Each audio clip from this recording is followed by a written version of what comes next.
আজকে আমি আমার গ্রামে নামাজ পড়তে গেছি, জুম্মার নামাজ। আমার পাশে একটা বাচ্চা দাঁড়িয়েছিল। বয়স 11 থেকে 12 বছর হবে।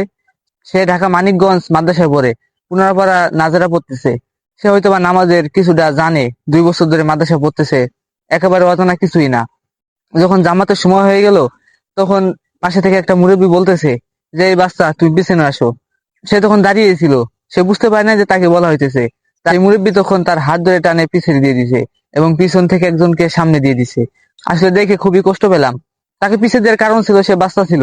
সে হয়তো বা নামাজের নড়াচড়া করতো, পিছনের দিক তাকাতাকি করতো, এই জন্য তাকে পিছনে দিয়ে দিছে যাতে আমাদের নামাজে কোনো অসুবিধা না হয়।